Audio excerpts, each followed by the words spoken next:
Noticias de América en RFI. Y vamos a hablar de nuevo sobre esa trayectoria del huracán Matthew a lo largo del Caribe. El Caribe en máxima alerta. Se prevé que Matthew llegue en las próximas horas a Cuba. Carlos Pizarro. Las previsiones lo anuncian más temible que el huracán Félix, el vendaval que hace una década causó más de 130 muertos a su paso por Nicaragua. En las próximas horas, la región del Caribe espera la llegada de Matthew, un huracán que ha puesto en alerta países como Haití, República Dominicana, Jamaica, Cuba o México. Desde el Centro Nacional de Huracanes, en Miami, el meteorólogo Robert García informa de la trayectoria que debería tomar Matthew en las próximas horas. Estamos mirando una tormenta de categoría 4 con vientos de 140 millas por hora y se está moviendo al norte. La tormenta está bastante peligrosa y se está acercando a las islas de Jamaica, Haití y la parte este de Cuba. Esperamos que siga por el norte y mañana pase todas las islas esas y entre en las aguas de las Bahamas hasta el miércoles. Parece que la tormenta nos puede acercar a las Bahamas, la Florida y hasta Georgia y las Carolinas, esos estados de los Estados Unidos. Vamos a tener que estar vigilantes en los próximos 3 días porque parece que esta tormenta va a tener algún efecto en estas áreas. En este año solamente sí es el más poderoso que hemos visto, pero también parece que por casi los últimos 10 años es uno de los más poderosos que hemos visto en el Caribe. Los especialistas prevén una temporada de huracanes en el Atlántico más activa de lo normal. Matthew se mueve extremadamente lento, por lo que los países afectados tendrán sus efectos por un periodo de tiempo muy prolongado. Es probablemente la más poderosa del año, de lo que hemos visto, y hace tiempo en el Caribe no se ve una tormenta tan poderosa. Eso solamente es histórico, pero estamos esperando que con la lluvia, con los vientos, es una tormenta bastante grande y tiene bastante peligro para los que están en las islas que están enfrente de la tormenta. Para todos nosotros nos da un poquito de temor. Sí, porque este tipo de tormenta, en el 92 Andrew pasó por aquí en el sur de la Florida y una tormenta cerca del poder de esta, y vimos lo que hizo aquí, y esta es un área donde había mejor construcción, no teníamos montañas, y el efecto que va a tener esta tormenta posiblemente en estas islas no va a ser bueno. Va a ser unos días difíciles para estos lugares que van a estar afectados por Matthew. Por eso le pedimos que todos, si tienen que desalojar, que por favor lo hagan, que esto va a ser peligroso, y por eso hay avisos de huracán, hay avisos hasta la República Dominicana al este, avisos de tormenta tropical, y vamos a ver cómo sigue después de encontrarse con las islas cuando se acerca a las Bahamas y más a la Florida, que va a ser en la parte del mundo de nosotros. Entre tanto, los países afectados han tomado medidas de urgencia para paliar los posibles daños y problemas que pueda dejar Matthew en su imparable trayectoria. José Luis Hernández es subdirector del Centro de Operaciones de Emergencia en República Dominicana. Estamos en proceso de evacuaciones. Tenemos 31 provincias en alerta, con las diferentes denominaciones, alerta roja, amarilla y verde. Por otro lado, hemos evacuado o desplazado personas que se encontraban en casas de alto riesgo, unas 14.117 personas para casas de familiares y amigos, y albergados oficiales tenemos 476. Hasta el momento hemos enviado 4.4 millones de mini mensajes a los celulares o las celdas de la región fronteriza, o sea, de las provincias que están en alerta roja. Mensajes preventivos para que no crucen ríos, arroyos, cañadas, dando la información de dónde se ubica el evento, para que sepan de que van a recibir precipitaciones por las próximas 48 horas. También se le habla de las embarcaciones que deben de permanecer en puertos, y también se le habla de las actividades recreativas en montaña y el uso de balnearios, de ríos, canales y arroyos, para que, o sea, están suspendidas, están prohibidas.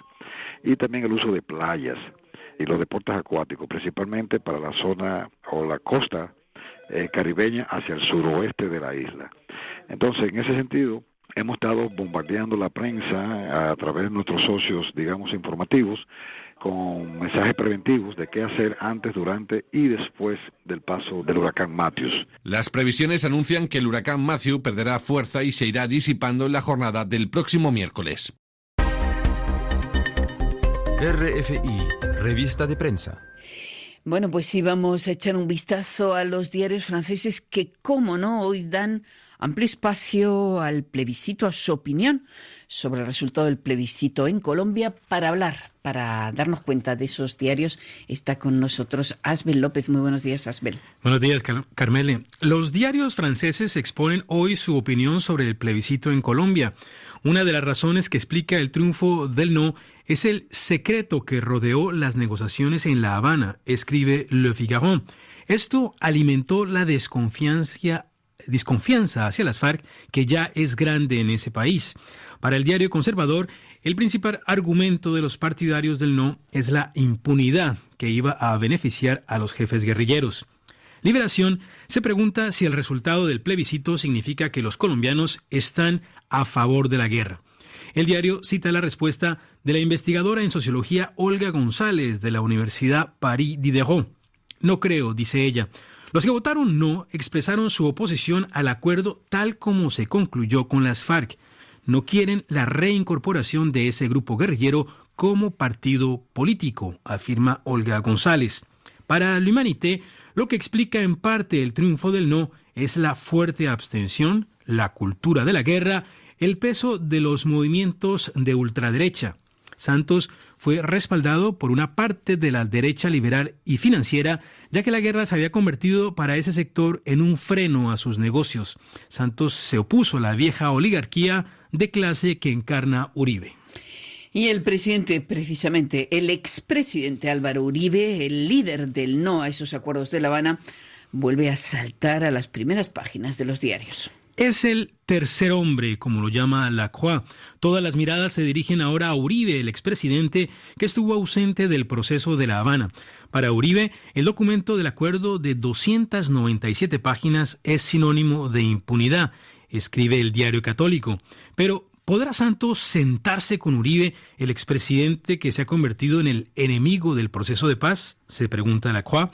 La paz depende de ello, dice un analista citado por Le Monde.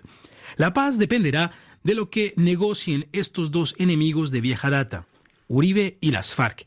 Pero sabiendo que el expresidente quiere mandarlos a la cárcel, las negociaciones son difíciles. Entonces, Asbel, 2016 muy probablemente no será el año de la paz en Colombia. Ahora bien, muchos se preguntan si será el año de la guerra en Francia, o mejor dicho, si se puede llamar guerra a los atentados terroristas que se han sucedido en este país. ¿Qué dice la prensa al respecto, Asbel? Pues el escritor e intelectual francés Régis Debray responde que no. La guerra son 25.000 muertos en una sola jornada, como ocurrió el 26 de agosto de 1914. El escritor compara esa cifra con los 250 muertos en un año en Francia, para lo que algunos anuncian como la Tercera Guerra Mundial. Y entonces vamos a hablar, ya de que estamos comentando Francia, vamos a hablar qué está viviendo hoy, puesto que los atentados han dejado, como él mismo dice, centenares de muertos. Efectivamente, para Régis Debray no se trata pues de una guerra. Entonces, ¿cómo la define él? Francia se encuentra en un estado de violencia epidémico y esporádico.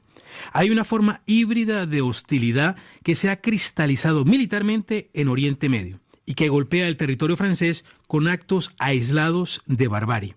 Al no ser una guerra, para Régis Debray lo que necesita Francia es una buena policía y buenos computadores. Ahora bien, esto no es lo que creen muchos franceses. El mismo diario constata que hay un número creciente de franceses que están entrando a engrosar las filas de las fuerzas del orden como reservistas operacionales, soldados y gendarmes. Según el diario, estos franceses quieren contribuir al reforzamiento de la seguridad nacional, es decir, la seguridad de sus padres, de sus amigos y de sus vecinos. Se trata, en el fondo, de un nuevo sentido de la palabra patriotismo, según Le Figaro. Y Asbel, vamos a terminar brevemente con un hombre que está muy presente hoy en los diarios, Emmanuel Macron, el exministro de Economía. Así es una suerte de Kennedy francés, joven, cerca de los 40 años, apuesto, brillante, cautiva desde que dimitió del gobierno Hollande y está dando señales de que podría lanzarse a la presidencia en 2017. Está previsto que Macron revele su diagnóstico del país hoy en Estrasburgo. Según Le Figaro, uno de sus consejeros ha revelado que lo que quiere Macron es que su candidatura se imponga como una evidencia. Era la revista de la prensa francesa de Asbel López. Francia hoy.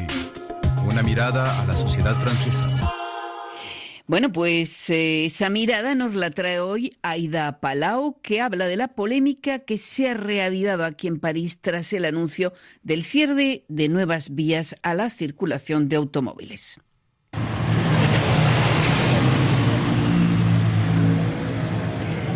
En París se registran a diario 8 millones de desplazamientos. De estos 8 millones, 1,6 millones se hacen en auto. 43.000 pasan por la margen derecha del río Sena, por una suerte de autopista situada en los muelles llamada Georges Pompidou, del nombre del presidente de Francia entre 1969 a 1974, una vía rápida inaugurada en los años 60 y que une el oeste y el este de París. Mide 13 kilómetros y 5 de ellos transcurren pegados al río. Los domingos una parte ya era peatonal. Ahora la alcaldía de París ha decidido cerrar a la circulación de forma definitiva algo más de 3 kilómetros con el objetivo de luchar contra la contaminación acústica y medioambiental de la ciudad.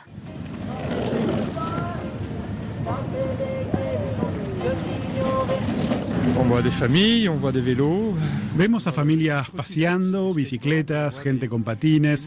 Vemos todo tipo de medios de transporte alternativos, tal vez no con las mismas funciones que un auto, pero igual tendríamos que empezar a pensar en movernos de otra manera. Caminando por la exautopista convertida ahora en un gran paseo nos encontramos con Thomas. Este parisino, como otros cientos de personas, ha venido a pasar la tarde a orillas del Sena.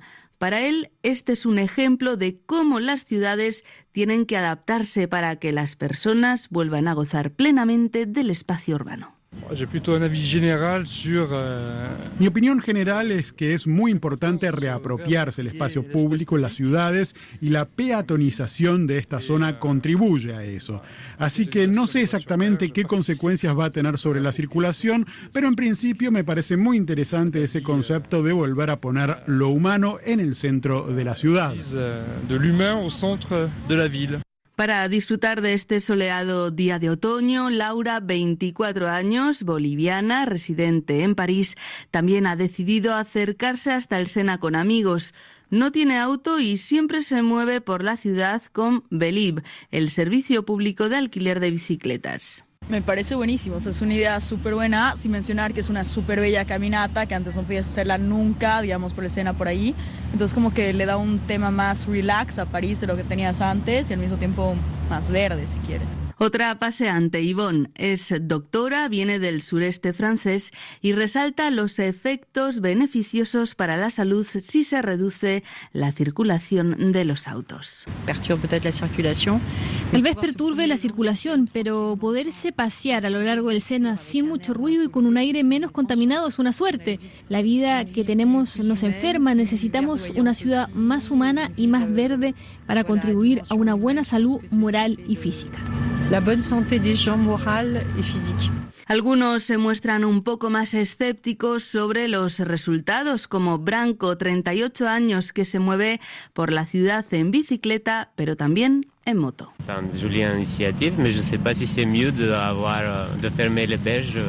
Es una iniciativa bonita, pero no sé si es mejor para el medio ambiente y la circulación. París es una gran ciudad y no sé si porque seamos ecologistas y querramos ir en bici, eso va a ser mejor. Hay que estudiarlo bien para tomar una decisión. Tengo una bicicleta y una moto y la verdad es que era muy práctico ir en moto por esta vía.